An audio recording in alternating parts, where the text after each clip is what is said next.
What comes to mind when y'all think early 2010s Disney Channel? First ones that come to mind are like Dog with the Blog, we got Shake It Up, we got Wizards of Waverly Place, but some that many people don't really talk about and definitely people don't talk about in a positive way is Girls Meets World. Now, I myself watched Dog with the Blog. I watched Shake It Up. I watched Wizards of Waverly Place, but one show that I avoided because I thought it was way too girly and it just wasn't manly enough when I was younger was Girl Meets World. So, Girl Meets World, I never tuned in. Every time it would pop up, I'd immediately go to what I had recorded down, probably like DBZ from Adult Swim, and I would go watch that instead. But I was a secret Disney Channel lover and I would watch them shows. But Girl Meets World was just too Disney for me, if you get what I'm saying. Now, me never watching Girl Meets World and also never watching Boy Meets World, I have no idea about anything in that whole universe, or basically, I've never watched a single episode. So I have no idea what's going on. I thought it would be fun to watch the pilot episode and see if Girl Meets World is as bad as people say it is. And I know it's not good to judge a whole show based off the pilot, and I'm not gonna do that. I'm just gonna go step by step and just say my thoughts on how the pilot was. But yeah, let's get straight into the pilot episode of Girl Meets World. Now, one thing about a Disney Channel show is they're gonna have a fire opening song.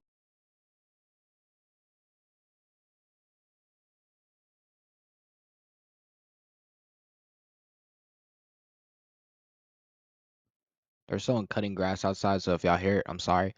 But basically the pilot episode starts out with Riley debating if she should go on the subway to school or if she should go with her father like she usually does. And Maya's growing up, she's a teenager, she's in middle school, and she's debating, do I grow up, do I go on the subway with my friend like she usually does, because her friend is much more grown up, she's grown up, she's much more, I guess, rebellious, and Riley is much more of a rule follower. She is a goody two shoes, and her dad's her teacher. She doesn't really break rules. They're kind of polar opposites, and that becomes somewhat of a conflict.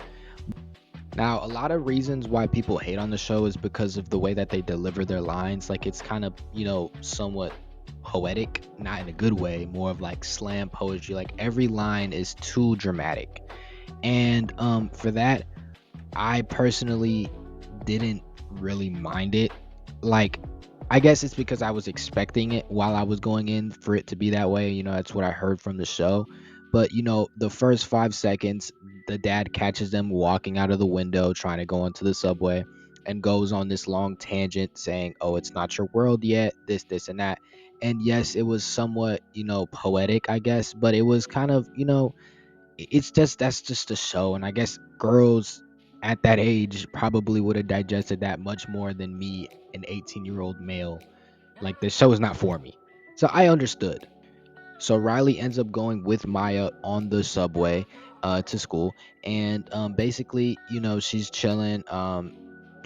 Maya has this dance segment with a drummer or something. I don't know. It wasn't really that funny. I kind of sat there looking over a straight face. But yeah, a lot of the jokes are really outdated, and it's like painful to watch. It's not just unfunny; it's almost painful to see like the jokes, because it was like they were not hitting yet.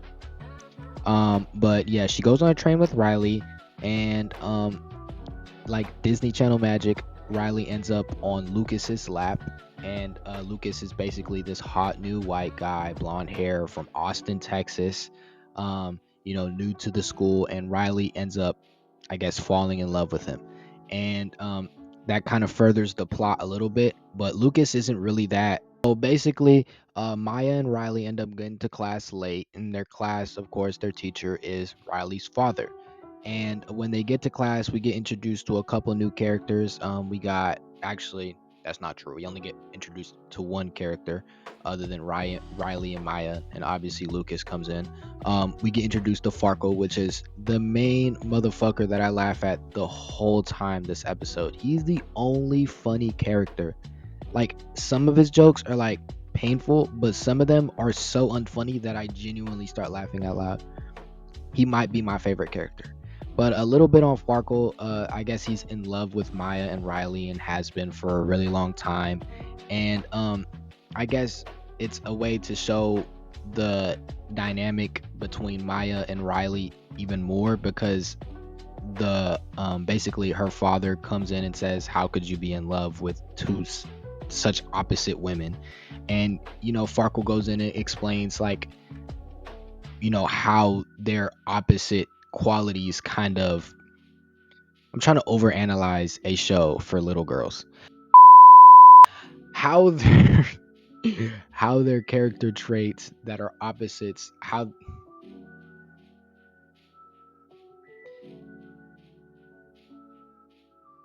they're good qualities, even though they have opposite personalities. There you go. It came to me. A little later than that, Lucas walks in like the dream boy that he is. And, he's not really that important this episode, so we're not going to get into him that much. But he does have one or two notable lines that I'll get into a little later. But, yeah, he comes in basically saying, oh, hey, I'm new kid from Austin, Texas, which I thought was corny and repulsive because, I don't know, just, Disney Channel shenanigans or cliches.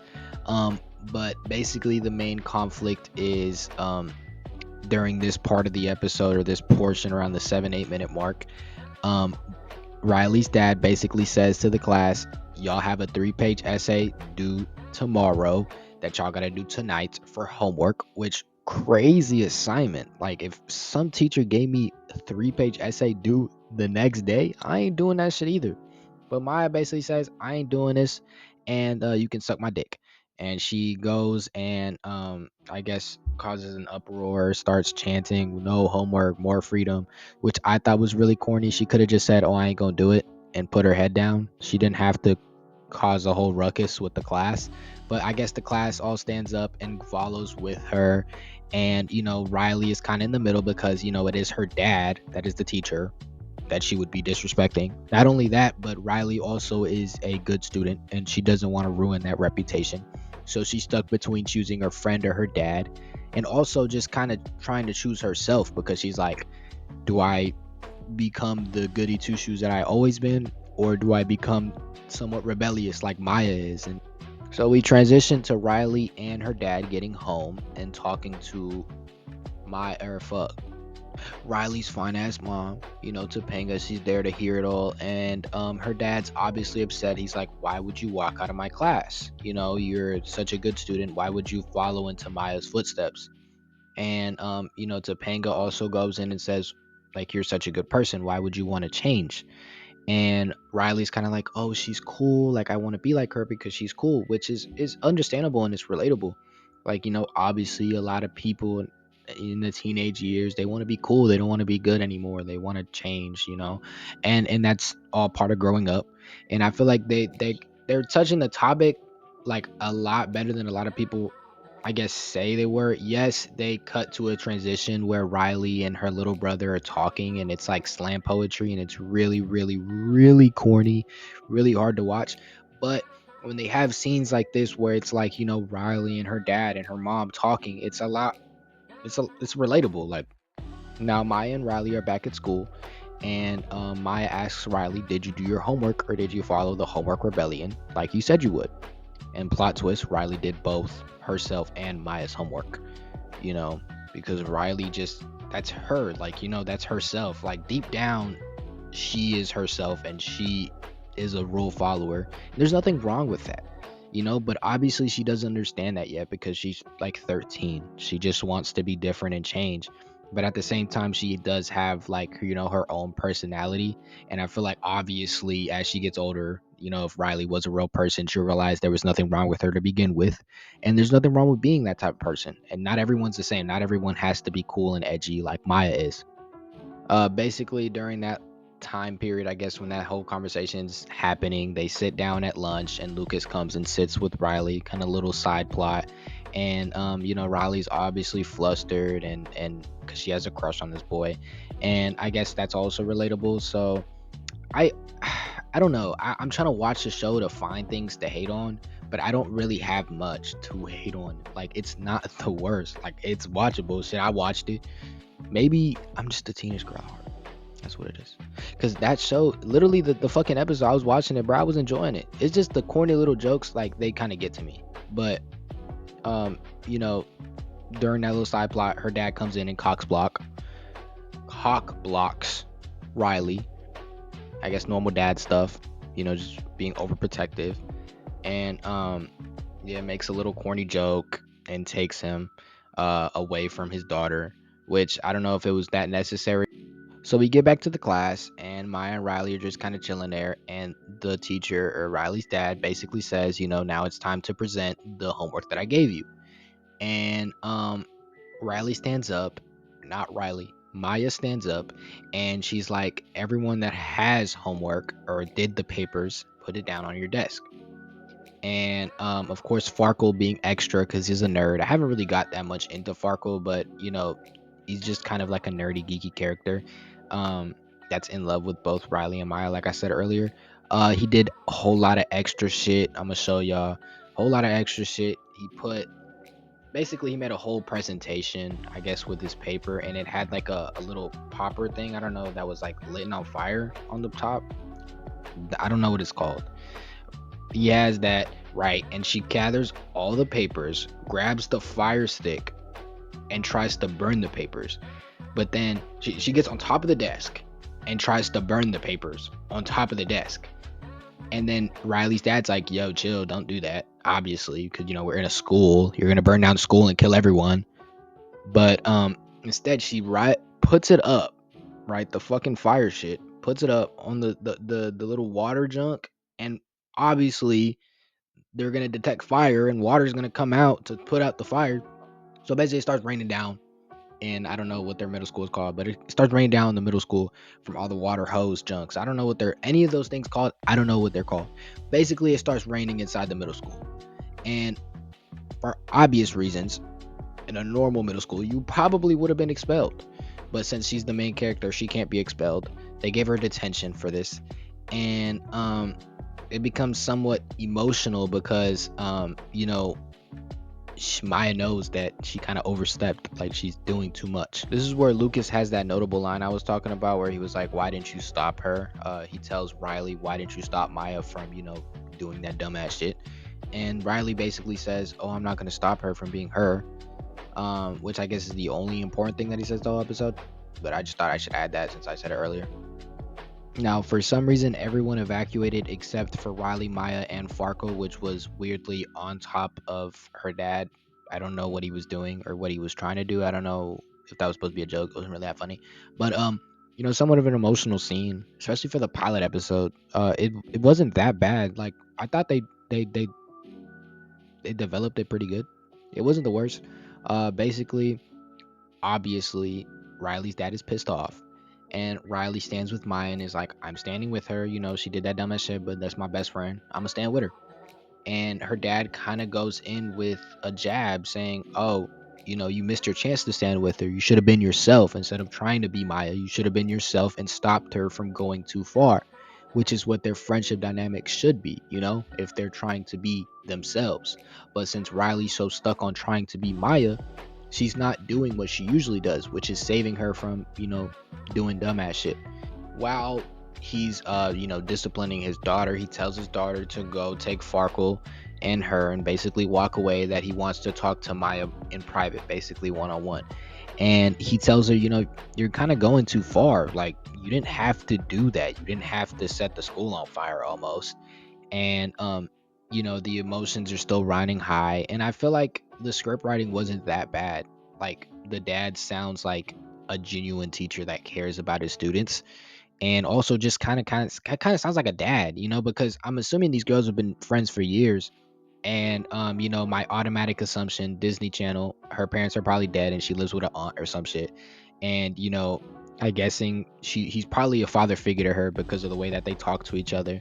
And it's also her best friend's dad. I'm assuming that she sees him as a father figure. And basically she tells him, the reason why I was so against homework is because at home I have no one to help me with my homework. And that's another interesting dynamic between their friendship, because Riley kind of has what everyone wants. Like, she has a father, she has a mom, she has a good family, they're stable, they live in a good place, they're safe. And I'm assuming, again assuming, that Maya probably doesn't have that. She probably lives, in the poorer side. She doesn't have anyone to take her to school, which is why she's taking the subway. She's kind of forced to, as opposed to Riley choosing to go on the subway. Um, and I feel like that's really good in a show on Disney. Like, coming back from school, Riley and Maya kind of have a sentimental or conversation, and it's somewhat emotional. And what I don't understand is, I guess in a little girl's mind, it'd be different, but the huge assumption that Maya thinks that Riley's dad doesn't like her anymore and doesn't want them to be friends anymore. He never said that. He didn't say anything like that at all. But I guess in a little girl or in a teenage girl, being over dramatic, she assumed that her dad didn't want her to be friends with her anymore and that she was too much of a bad influence. Um, but no, that's not what he said. And she makes that assumption. She tells Riley, and she pushes Riley, not literally, but she kind of shoves Riley off the train and tells her, just go home. Like, we don't have to be friends anymore. And at first, Riley kind of complies. She gets out the train, but then she opens the door and she's like, no, like, if I'm growing up, if I'm meeting the world, if I'm about to step into the actual world, I want you, Maya, to be the first person in it. And it's good to show shows about friendship. Not everything gotta be about relationships between, lovers. Like, a good friendship show is really good, and it's really nice to watch. And honestly, it made me feel good when that happened, when she came back and was like, you're my best friend. Like, I'm not going, saying stop being friends with you because of my parents. Nothing like that. And she tells her, let's go, let's go to my crib and tell my dad off. But of course, her dad never said any of that. And when they went to go talk to her dad, he was kind of like, I never said any of that. You guys are good for each other. But y'all are good for each other because, Riley is a goody two shoes that saves Maya from trouble. And Maya also, it's good to get in trouble sometimes. It's good to learn from experience. And it's also good to have fun. So Maya kind of brings that fun aspect to Riley that, Riley wouldn't do if she didn't have Maya. And this comes to the ultimate conclusion of the episode, where they're at the subway station, and her dad's giving her an express subway card, which I don't understand, because didn't she just go on the subway a second ago? So how was she? I don't know how none of that works. I've never lived in New York. I'm a suburban guy. I live in Texas. I'm like Lucas, bro. I live in Austin. I'm playing. I don't live in Austin, but you know what I'm saying. Am I as attractivism? Anyways, so we at the subway, and more poetic talk. I get it. It's too dramatic, and it is kind of like, okay, get to the point. But y'all gotta understand, it's a Disney show. It's always like, they're all dramatic. You know what I'm saying? Girl Meets World is somewhat a little bit more dramatic than other shows, but it's not that bad, bro. Just watch it, bro. God, I'm number one Girl Meets World fan now. I don't care. I might watch the whole fucking show. I'm not doing that. Anyways, we get to the conclusion. Basically says, you showed us that you're mature enough to, start growing up, stepping into the world. And I guess the subway card is kind of like a stepping stone for her to, grow up. And I feel like they wrapped it up pretty well. Like, there was a good starting point where Riley is like too scared to even get on the subway, to her, growing and somewhat fixing a problem, or I guess like a problem in her relationship, and being able to make good decisions at the same time as saving her relationships with other people. And I feel like that's a normal day for a teenager as they see it. You know what I'm saying? Like, they kind of over dramatize everything. Everything is over dramatic. Everything is dramatic. You know what I'm saying? Everything is so important. Because for teenagers, like, the world is so slow. You know what I'm saying? Like, as you get older, life just but when you're younger, like, days just feel longer and things just hit more. You know what I'm saying? And I can totally relate to that. Like, I've been in those type of situations. I've been in all them situations that she was expressing. You know what I'm saying? It for the show that it is, and for what it's for, and for who it's for, I feel like Girl Meets World gets way too much hate. It was not that bad, bro. I watched it. And y'all think Look at me, bro, and tell me you thought I was gonna enjoy the pilot episode of Girl Meets World. But those are my final thoughts on the show. You know, it wasn't that bad. But yeah, that's my video on the pilot episode of Girl Meets World. I don't really have much else to say. I did make this video pretty long, so I hope y'all stay for me. If y'all love Glauco Sama, bro, stay for me, bro. I need them watch time hours. Please. I beg. But that's all for today, bro. Glauco Sama loves you guys.